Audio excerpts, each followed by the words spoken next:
Have we started yet?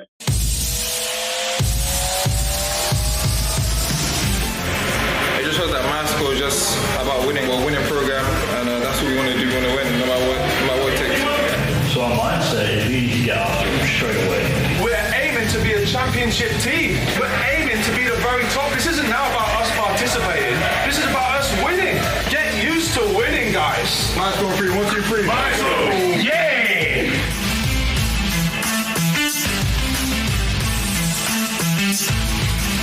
Welcome back in for episode 48 of SCO the Podcast, where we highlight the accomplishments and share the stories of the Myerscough Basketball Academy's student athletes, both past and present, as well as those who have helped build what the Academy has become thus far.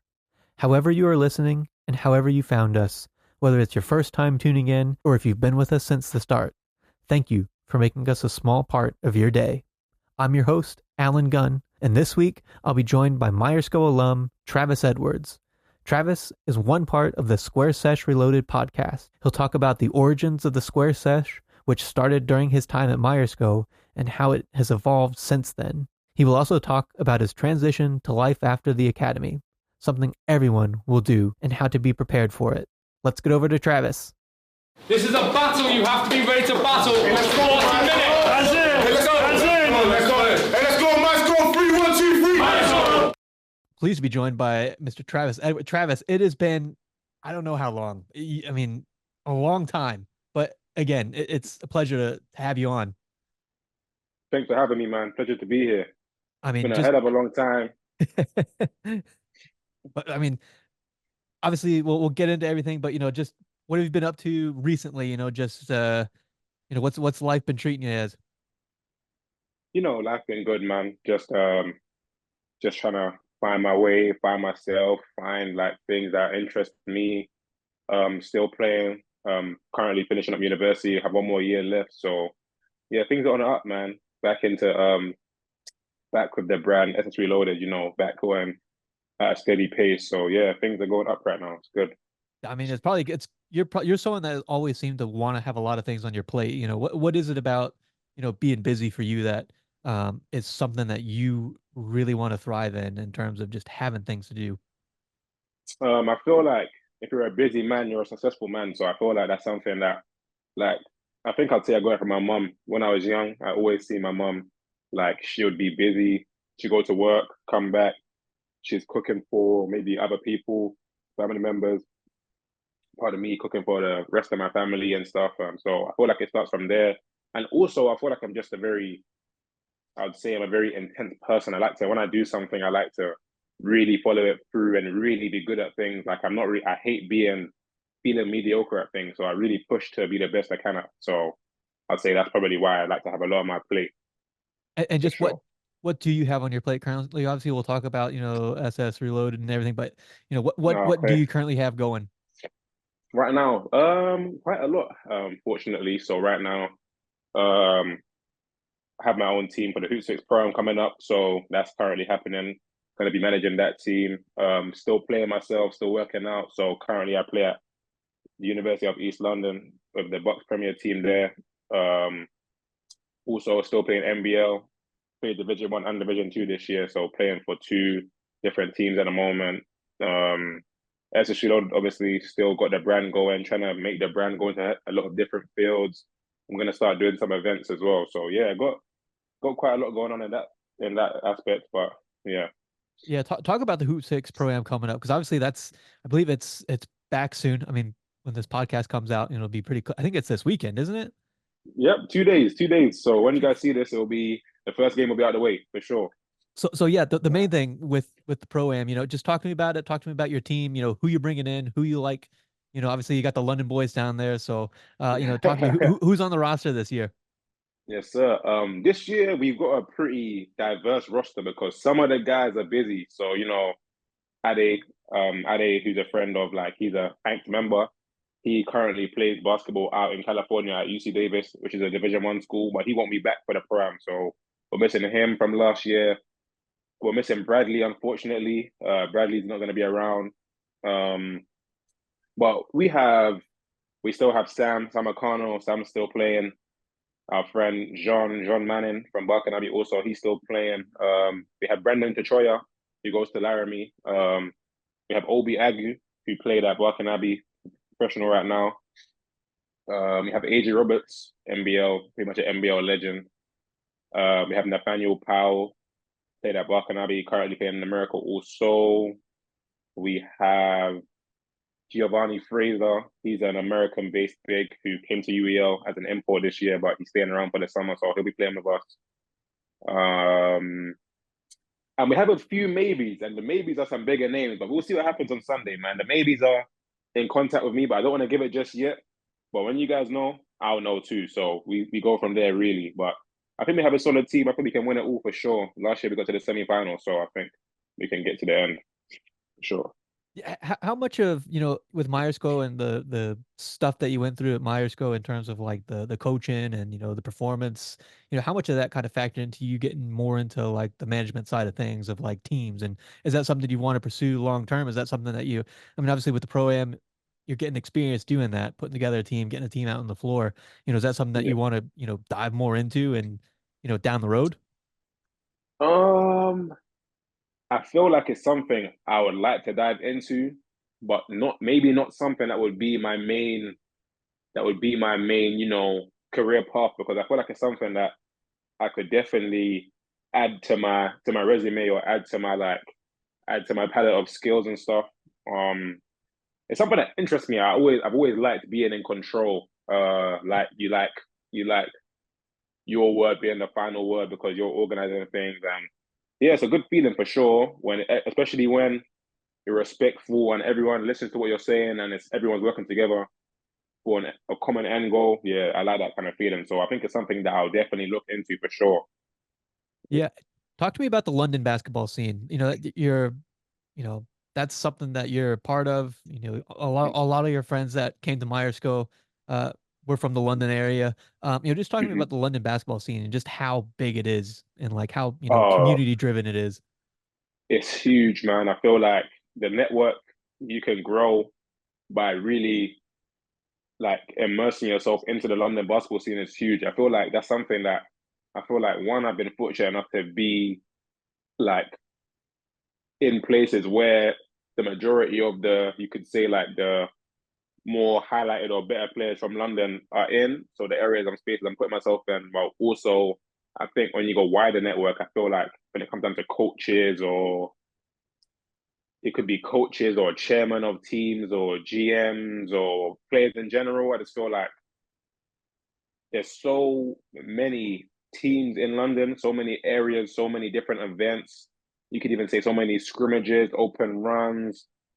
I just feel like it's just endless. It's like the possibility to network is crazy. I feel like a lot of opportunities that I've received in my life lately, away from the floor, have come from my network through basketball. I feel like that's what I always say. The London basketball scene for sure, along with everywhere else I've played, has changed my life because of the network has helped me grow to improve my life off the floor for sure. And So yeah. who are maybe like the, one, two, three people that spring to mind immediately when you say, that are in your network that, you just feel so proud to have within your network? There's so many, but if I had to narrow it down to three, um, one person I could say first, I would probably say it could start with a friend of mine, Carl Wheatle, a friend of mine currently playing professional basketball in Italy and stuff. The GB international men's team captain. He's been a friend of mine for some years. He's a bit older than me, so we played for the same junior club, but he's always been like looked out for me. He gave me advice and stuff, and we grew a natural friendship from there. So I feel like the people that he is one phone call away from, I'm one phone call away from him, or I'm with him, and I see some people, and I feel like he's someone that's really like helped me on my journey. I went to visit him recently where he plays at. Met some amazing people, amazing players, amazing GMs and stuff. So it's like the people that he's introduced me with, sorry, based on where he plays at, it's been very huge for me. Another person I would use, if I can think off the top of my head, is definitely Dave Greenaway, the coach at UEL, coach with the London Lions for a long time, coached all around the BBL, WBBL and stuff. So I feel like he changed my whole perspective on basketball itself. He brought me to UEL, and the network he's kind of opened me up to it's been huge. Down to, as I said again, like players that NBA players or former NBA players, high level European players, international players, GMs and coaches that I meet through just being around him, speaking to him, or just advice he gives me. It's been huge for me. So those are two I could think of off the top of my head for sure. But there's definitely way more. But those are two that will come to my head straight away for sure. Yeah, and talk about, SS Reloaded. You guys went out to see Carl, a little while ago. I've seen the video from that. Talk to Yes, me sir. about the brand and what you're doing with the brand and how it started. How it started. So it started with me and Ray. We originally started as a podcast, but we always knew that we wanted so much more from the page. So we always knew that me and Ray are both like very bubbly, vibrant characters. So we was always thinking of ways that we could combine our character into the channel, which is why we always plan to, along the line, add some different types of content to our page. But it started initially because I'll give you a backstory of it. It starts with Myerscough. So in Myerscough, if anybody who doesn't know, the way you live at Myerscough is if you come back and you're older than 18, you will like genuinely live in a block with all the over 18-year-olds. So our block was called Cowder. And in Cowder, in like the common area of Cowder, so that obviously there's the rooms over here to the left, my left, and then in the center here was like an area that's kind of like it imitated a square. And after every single practice, we would all like gather in the square and just sit down and talk life, really just talk life, talk hoops, talk anything. So we used to call it a square session. So we'd come back from practice or we go to eat and everyone would say, let's have a square session. We say, okay, we sit there and have a square session. So from there, me and Ray thought about it and we said, how can we combine something that means a lot to us, means a lot to our friends, and make a page or make a brand per se that will represent what we want to do and also represent the originality. So Square Sesh Reloaded, the reloaded side of it came from, we're bringing it back from back in the day. Then yeah, that's how it came about, really, for sure. What are some of the funner or more the stories that you've found or investigated so far that are really stand out to you in terms of what they provided? Something that maybe you learn about, something that you didn't know before. What are some of those stories that you've investigated so far? From in Square Sesh or like from the Square Sessions originally? From Square Sesh Reloaded. From Okay. So many things. I feel like we found that like people have so many interests that you're never really open to. So we bring a guest. We've got a lot of like guests that play high level basketball and stuff, or some of them ventured away from basketball into different fields of life. But they would say like when they were a kid, like one guy that we know who's a very well known model now. He's a very known basketball player in the London scene. Said that when he was a child, he was almost a professional swimmer.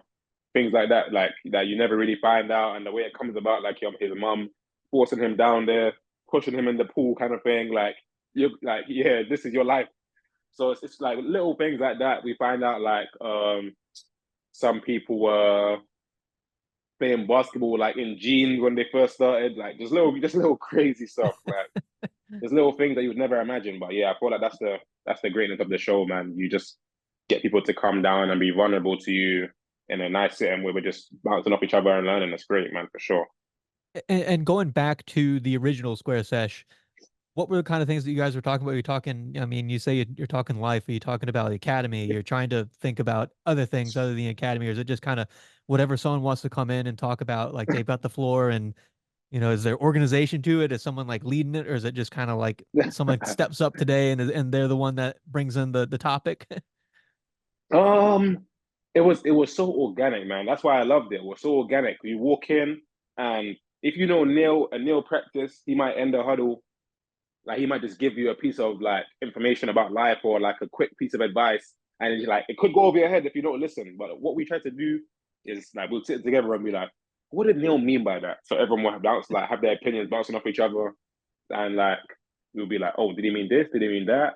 Like little different things. Or we talk about like a lot of the talk was like at the time everybody in the room wanted to progress their basketball career to the like college level, professional level. So a lot of the talk was always like, oh, have you heard from this person, that person? Like, what are you doing to help yourself get there?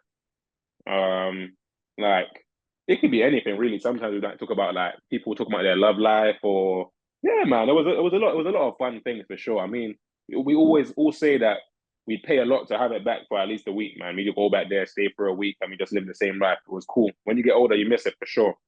Yeah, some of the things that Neil talked about, is there anything that you can remember that he said, piece of advice that stands out to you still to this day? Yeah, there's quite a few to be fair. Um, there's so many that I'd rather put it like this. So one thing that I realized that when you get older, that Neil was extremely good at was like the mental side of the game, like getting you prepared for a practice or for a game by trying his hardest to get under your skin. And it's like it could be seen as like a sense of tough love, but it's also the sense that it's preparing you for the next stage. So one thing Neil would say a lot is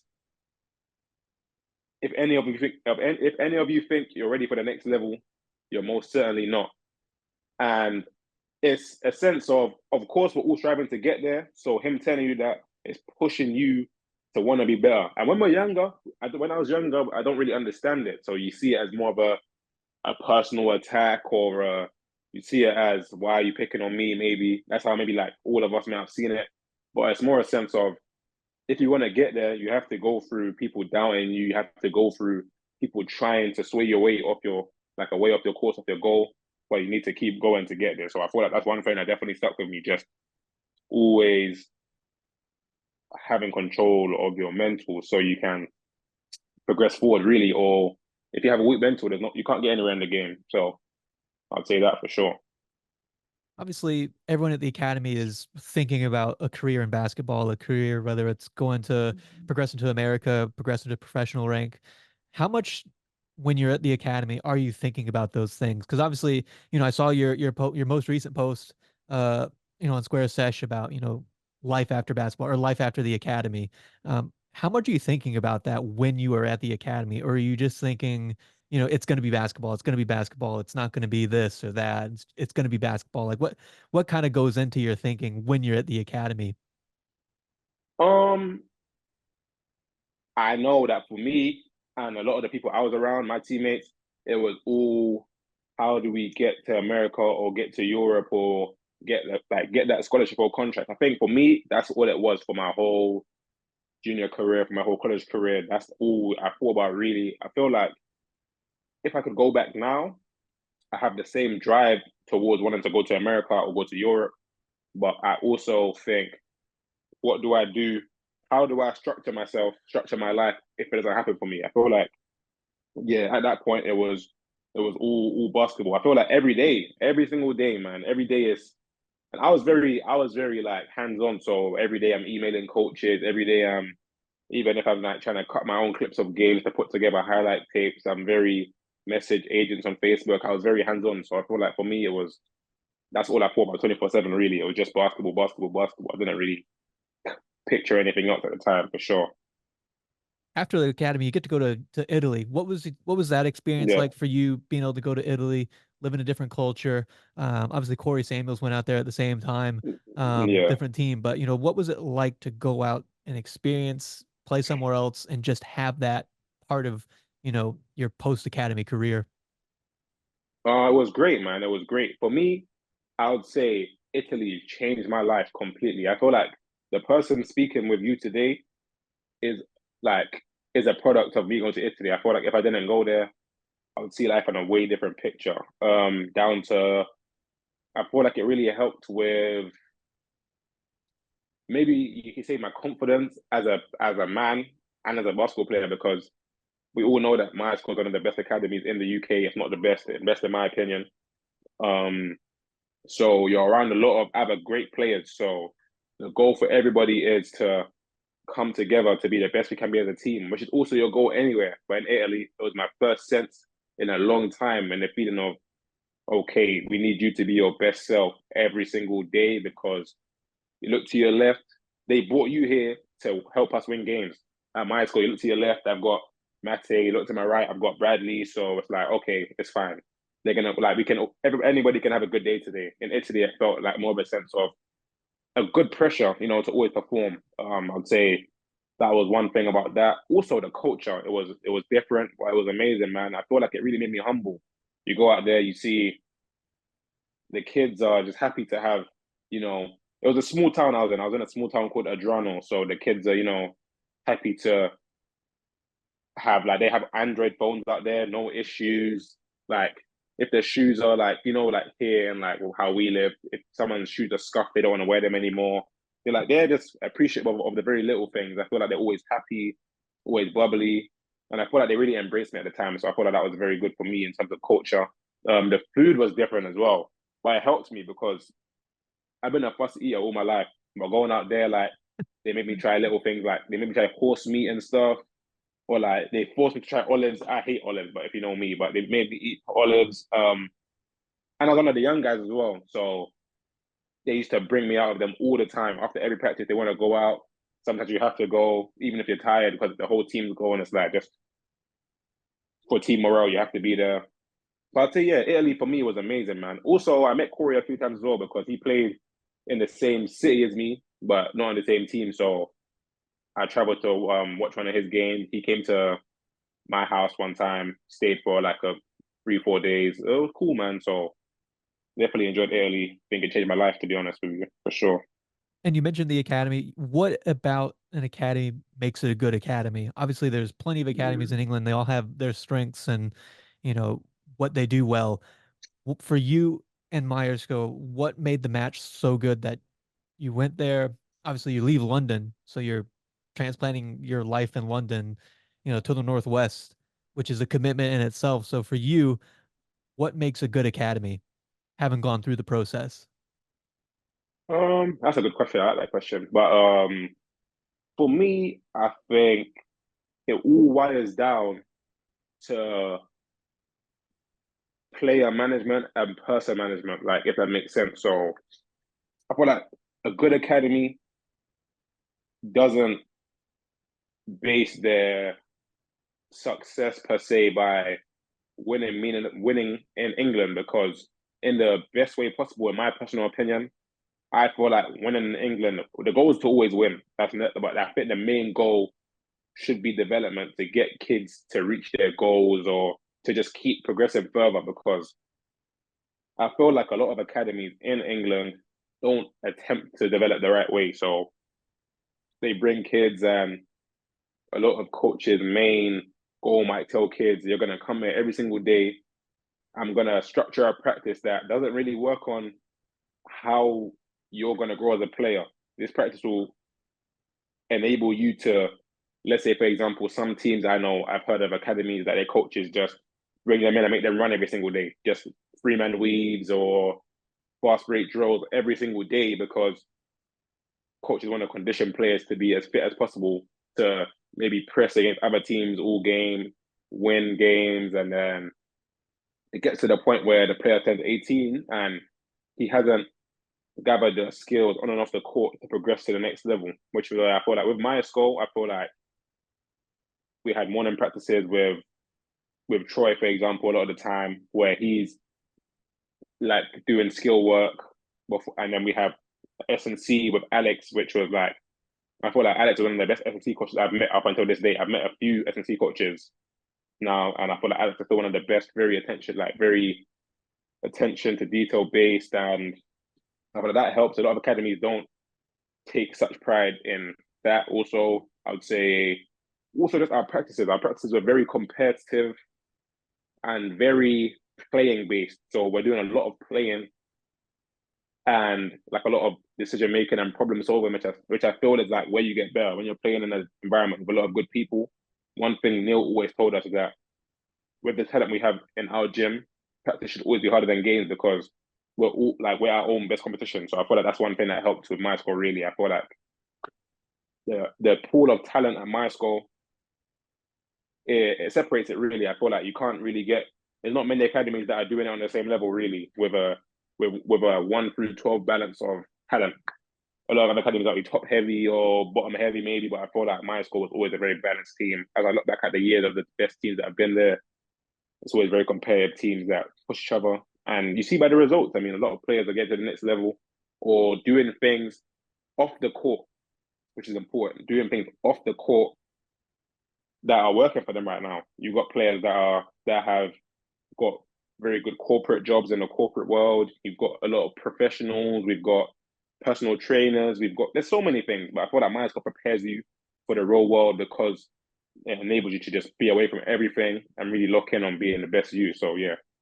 And with the academy, you mentioned it, life after the academy. How do you prepare for that? Because obviously those 2 years, those 3 years go by quick. Because you're playing games, you're practicing, so the routine, the schedule moves fast.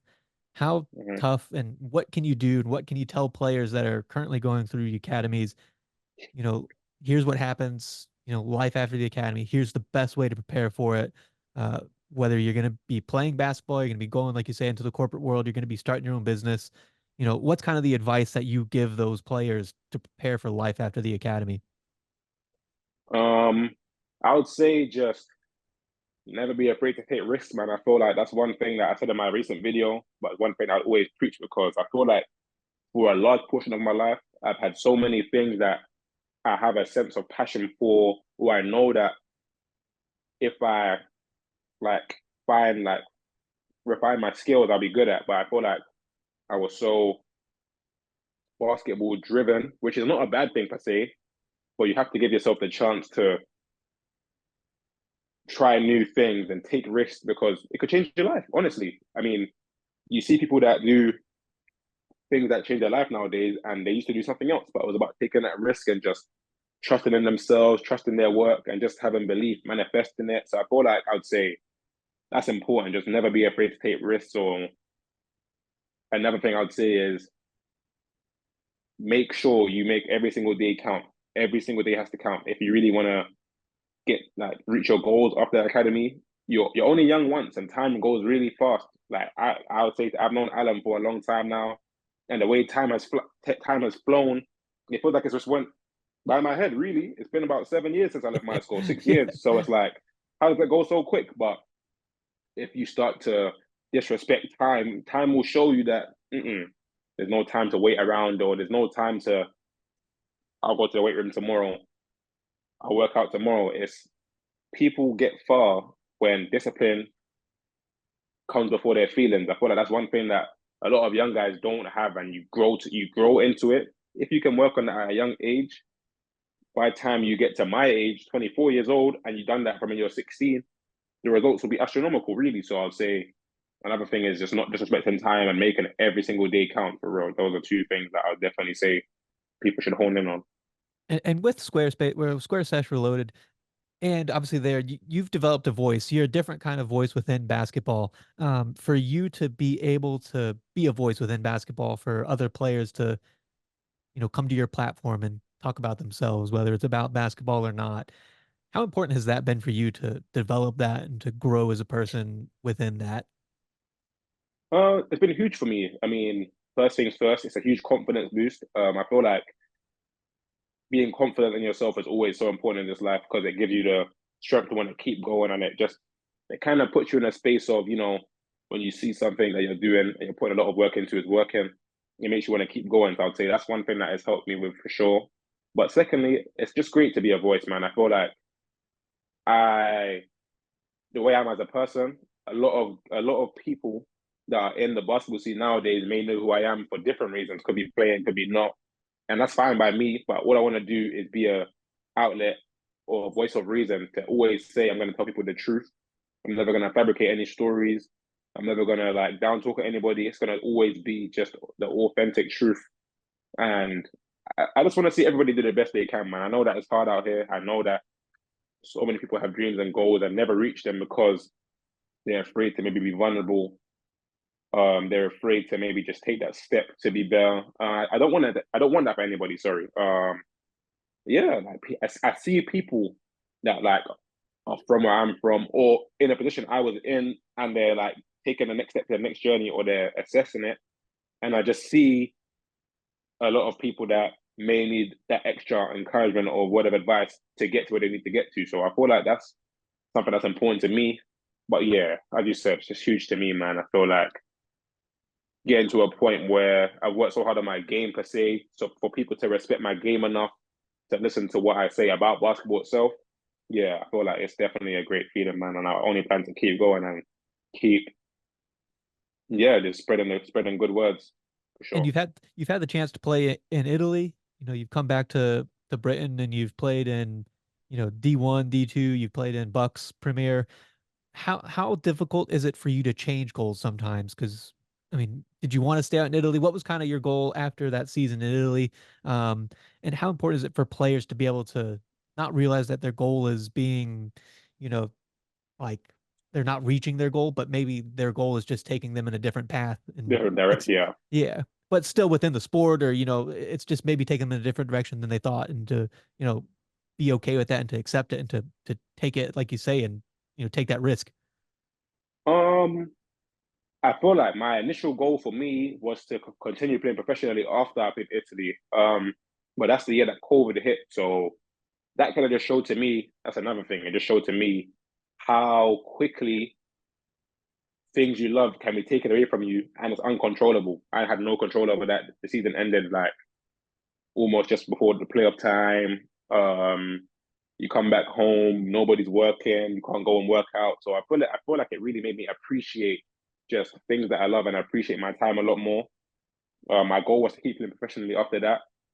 But also with Brexit involved, which a lot of people don't know, is that if you have a British passport now, it will cost a team in anywhere around the world the same price to pay for a visa for you as it is for a pay for a visa for an American player or another non-EU passport holder, which really changed the game. So I'd say if you haven't noticed, a lot of talent from the UK that played overseas are back in Division One and the BBL because you know it's harder to for agents to be pushing players to teams when are they going to take a chance on a British guy who's playing basketball in a country that's like being small in the basketball world, or take a chance on an American in per se the best basketball country in the world. Sorry, so I thought that's where I kind of looked at what I had going on and said, of course, I want to make an extra push to become a professional. So I decided to go to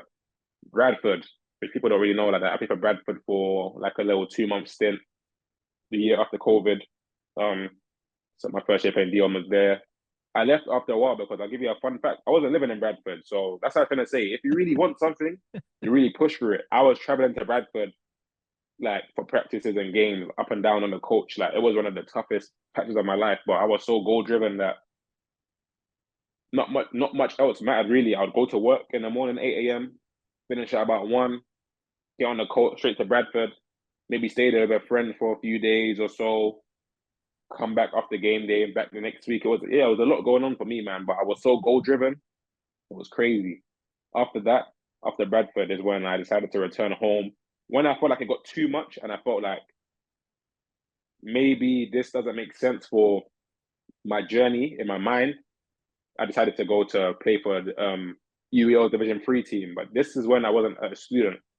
So I just played there for a while kind of that's when we first started SS Reloaded. So just introduced that. So that was like my first business idea in my brain with while playing at home. So I feel like I had a lot more time to focus my time and energy on the two main things at the time, which are basketball and the brand, while also working, but have more time to really try and perfect both. And I'd say, yeah, the next step of it has been me attending the University of East London as a student and also playing NBL. So now I feel like, in my personal opinion, I refer to university as it gives you like a 3 year bubble to really, you know, not have to say, you don't have to worry about money because the government give you money sometimes, or maybe you don't need a job. it just gives you the chance to make a final push at working on your goals. So I feel like that's where I'm at right now, which is why I think I put so much work into what I've got going on, because I know you can't disrespect time. And yeah, as the day goes by, you get older, and the older you are, you're closer to the end than the beginning. So you have to just keep going forward, or you're not going to reach your goals for sure. So I'd say that's where And I'm at for me. what are you doing? What are you studying at UEL right now? I study like media, so I do advertising, but it's a like a branch off of media and communications and quite a few things. So And did you get in that because of SS Reloaded? Was that something that you had an interest in before, or and then have not finally been able to, pursue that since you're back in the country and have a place to do that at?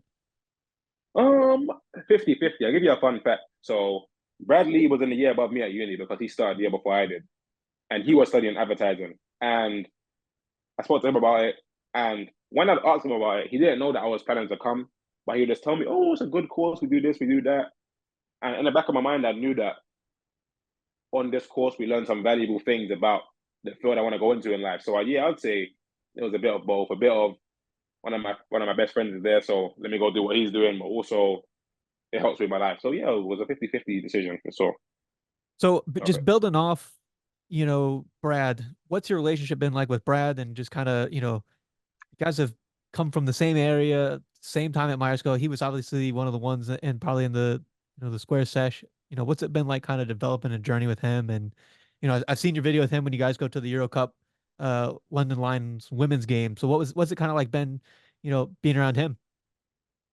Um, Brad, like, oh, I've got so much good things to say about Brad, man. That's one of my best friends. Like, obviously we're all part of Anked, but people don't realize like we have Anked, and it's like you could say like it's like a thing where everyone comes together, but these are all like some of my bestest friends, like close to my heart, bestest friends. So me and Brad been friends since we was about 13-ish. We've been going strong ever since, really. Just I feel like we're two, very, what word would you use about our characters? Two very, I think our characters come together really well because I'm a very talkative person, but I wouldn't say I'm as loud. Brad's, less talkative, very loud. So comes together amazingly. I feel like we both push each other a lot in terms of our journeys. We encourage each other. Um, we look up each other like to the end. That's my brother, man, for real. Like I feel like I've got so much belief in him to do well. I think he has the same for me, and I feel like yeah, the sky's the limit for us as as friends, and also in our professions. I feel like the sky's the limit for sure. Who are some of the guys from Myerscough that you're still in touch with, from that, kind of session, and just in Okay. general? Yeah. I feel like it's everybody. That's the thing I like about my school. I feel like yeah, the time I was there was a special group, man. I feel like I'm in touch with everybody. I could name it off my hand. Like still in touch with Tyrell Brown, still in touch with James Banton, still in touch with Rayon Brown, still in touch with Aaron Martin, still in touch with Demi Adenuga, still in touch with Ade Adeniran, still in touch with Corey. I want to say in touch, I mean still in touch with Ed. I mean in touch as in like text all the time, like Instagram, pop up to my story, talk to them, phone calls, see them in person. Obviously still Sam. Um, yeah, so many people. And I feel like it's all between like eras too. So you have Franklin's era of my school. I've known Franklin for a long time away from my school. So still in contact with Franklin. You have the Ridleys and you have the twins who recently left my school, Peter and Stephen, in touch with them. Um, yeah, I feel like Pedro. Yeah, everybody, man. So many people that I'm so touchy with. I feel like yeah, the my school kind of alumni title will it goes a long way in terms of you see somebody who also attended and you just start a relationship there. But also, like I feel like there's so many people that went to my school that now do so many things. Like you have Matt Visuals, Brian, he's in the visual side of things, and still see him to this day in touch with him. With the coaches also in touch with Stoyan. Like yeah, there's so many people, man, so many for And the sure. ones that you see that are obviously having the success in America, whether it's a Pedro or I mean, great Amari, Mate, I mean, I just actually learned the other day that Amari, Mate, great, yeah, yeah, everybody, man, it's yeah. funny. Like I actually just learned the other day that Mate had played has played the most games in Drexel basketball history. Same thing with Millie Knowles. Like two players that have come from the academy that at their Division I program have played the most games in Yeah. that program's history. When you've been around those players at the academy, did you see something special about him? Obviously, we knew Mate's pedigree coming into the academy, Hmm. Mari's pedigree coming into the academy. But when you're playing with them and you're around them, is there something that kind of stands out about them that, like, look, okay, this might be a player that has this little bit to their game that could, I mean, it's just gonna, send them up to the moon, basically. I feel like with Mate, he's just special, man. As a person, firstly, as a person, he was a special person, very humble person, very giving person, very kind person. I think it's important to be kind all the time, very kind. As a player, his work ethic, man, I feel like his work ethic was through the roof. You just always see him wanting to get extra reps, or you always see him going to the gym away from the HPC. So the old gym, he's in there working out, or he's in the HPC and the SNC suite. Like his work ethic was inspiring, really. So I would say with him, you could see the same thing. With Amari, I would say with Amari, his confidence and his hindsight with life, I think it really helped him because on the court we all knew his ability, how special he was. But with Amari, his demeanor as a person, he was so calm, composed, collected. That basketball, like every single day, just another day for him, just another time to play basketball, just another time to compete. And I feel like for him, it was just second nature, which I think really helped him for it. Like, so I feel like now he's going to Kentucky. I don't feel like any light's going to be too big for him. Sorry, he's playing on one of the biggest stages in college basketball, and I feel like for him it's going to just be another day. Really, I don't think anything can really bother him or sway him off his course. I feel like he's one of them kind of people. So for sure. You're someone that has a huge finger like on the pulse of British basketball. You got friends that have been successful going to America, been successful going to, play in Europe or on GB. What do you feel is the state of British basketball right now? It's funny you said that because today, we just see that the BBL, or let me say British Basketball League, just lost their license. It's a lot. It's hard, man. I feel like the game is on the up, but I feel like it's genuinely not in the best young British talents' best interest to stay here to play. I just feel like, unfortunately, it's not. I mean, I wish it could be for like, you have players that go through the, like, you could say the Zalgiris Corners like junior academy and go to play for the EuroLeague team, or you have the same with the Olympiacos, the Real Madrid. But for like here currently, it's just not in that state. I feel like there's a lot of good people behind the game that want to keep pushing it in the right direction, but I feel like it starts with the grassroots. It's one thing I've always believed. I feel like we have to grow genuine love for the game. I feel like as a country, the love that the country has for football, that's the only way to progress the sport authentically. Because as we see, the London Lions, they have some great investors and they've done a lot of good things for the game in terms of popularity and entertainment. But in terms of raw fan base, I feel like we're missing that, and it's hard to like hard to create that with money or with investment. You can't create fan base. I feel like even translated to football in this country, you see a lot of fans on like the internet talking about how Manchester City, they won the Premier League 4 times in a row, and they haven't really got much of a fan base. You don't really hear much about, oh, Man City won the Premier League. If it was an Arsenal or a Man United or a Chelsea, you would hear it everywhere because it's a part of people's lives. It's like engraved in them. I feel like with basketball in the country, there's just not much of a core fan base. I feel like you have some teams with some fans. I feel like even if you go down to Division 1, you have like teams like Hemel Storm, you have teams like Worthing Thunder, you have teams like Milton Keynes Breakers with real fans. Like I'll give you a fun fact. We played Milton Keynes Breakers in D2 this season. And I seen a fan, well, I think the referee had the ball. I'm inbounding the ball. I look to my left, I see a drum. I'm thinking, okay, well, it's another game. They have a lot of fans. But I look at his leg, and this fan had the Milton Keynes Breakers logo tattooed into his leg. I'm like, this is a semi-professional team. Like, but that is culture. That's fan base.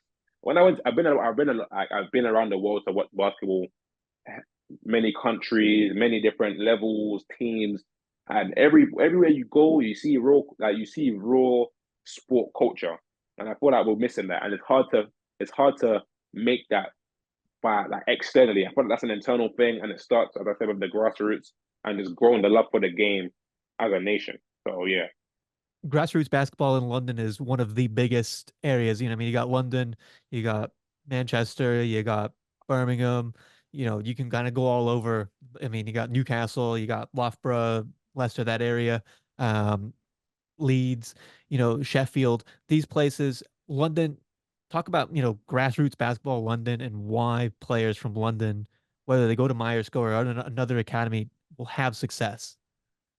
Um, I feel like it's mainly because, as you mentioned before, the network you're open to. I feel like with fortunately in London, there's so many places you can play basketball for so many different teams that it's like you could be a kid and you play for the London Greenhouse Pioneers, like at a lower level, grassroots level, but your friends play for, you could say, the Haringey Heat, or your friends play for London United, or you have like even Let's Get Active are starting grassroots basketball now with Barkanaby partnership. So it's like I feel like all the kids are just there's just grassroots basketball and it's starting to grow everywhere. And I have to take my hat off to a lot of people that are helping the game.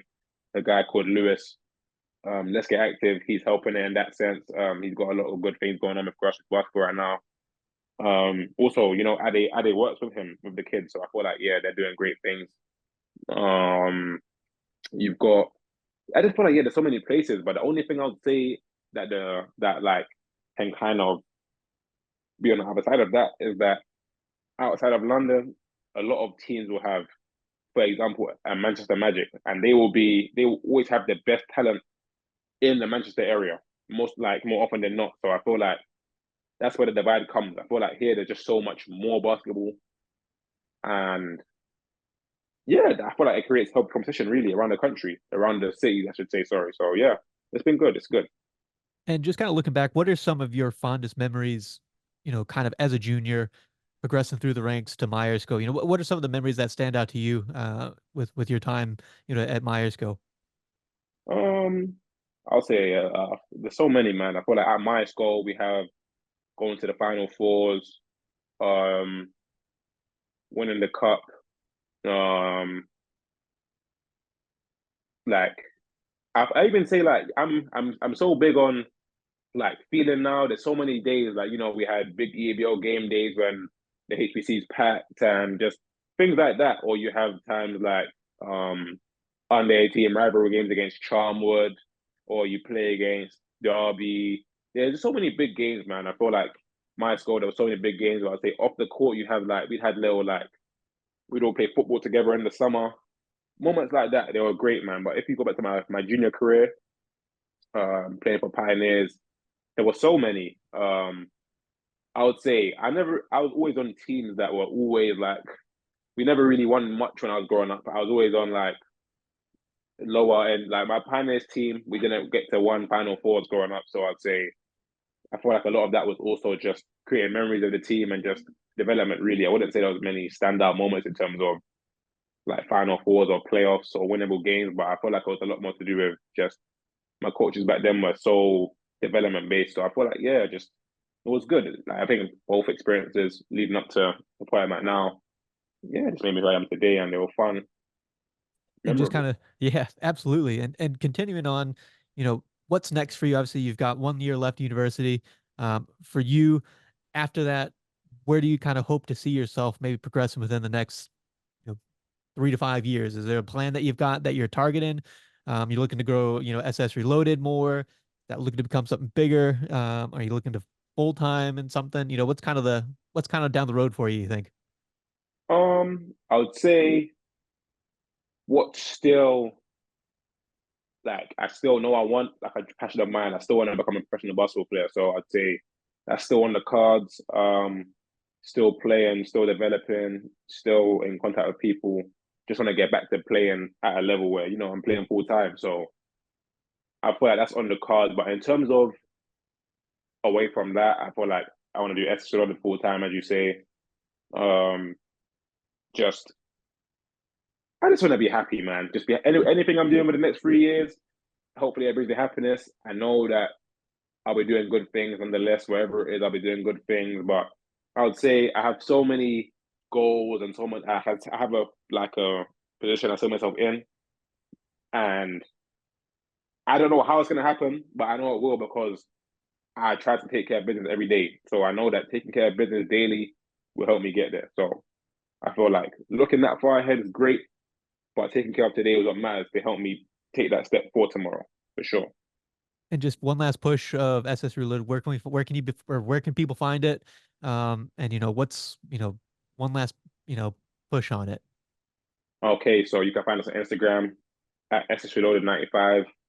Hopefully Alan can get somewhere when he's doing editing and stuff. Same thing with TikTok. Also with YouTube, we're there at Square Sesh Reloaded. So I think you can find us if you're a young person, or if you're even whatever age you are, looking for some advice, looking for some, looking for just a page to watch and raise your mood, or looking for some free game, looking for some advice about getting to the next level, or just bettering yourself in general. I feel like SS Reloaded is all about just being the best version of you and just going towards your goals, really. So yeah, that's where you can find us, and that's what you can expect when you see us. Well, Travis, it's always a pleasure. We don't do this enough, so I hope this means that we're going to be able to be in contact more, and then Most just a definitely. few message, here and now and then. Because obviously, it was always great to see at the academy, and it's been great to watch you kind of after, and see you and Rayon start to build something like this for players that's a little bit different than maybe what they're getting media wise for basketball elsewhere. It's different voice, and you're someone that's obviously bringing that and have that kind of passion for it, and that's obviously having that is half the job. For sure, definitely, man. I mean, I feel like that's kind of when we started it. That's the kind of gap we saw in the market, and said, let's just like tackle it with both hands for sure. So that was the angle. Well, thank you. Thank you, Adam. Thanks for having me. Thanks to Myerscough for creating this platform, and yeah, hope to see you guys soon. Let's go. Myerscough free. 1, 2, 3. Myerscough! Yeah! That's it for episode 48. Shout out to Travis for taking the time to chat. You can find Square Sesh Reloaded on Instagram at SSReloaded95 and on YouTube at Square Sesh Reloaded. Definitely check out their content. As always, you can follow Myerscough Basketball on Twitter at @my_bball, on Instagram at Myerscough_basketball, and you can find us on Facebook at facebook.com/Myerscough College Basketball. You can find all the latest news, features, and more information about the Academy over on our website, which is www.myerscoughbasketball.co.uk. Like what you've heard today, be sure to hit the subscribe button and check out previous episodes. Your support is greatly appreciated. Feel free to get in touch with the show across any of our social media platforms or through the Academy's website. Until next time, have a great day.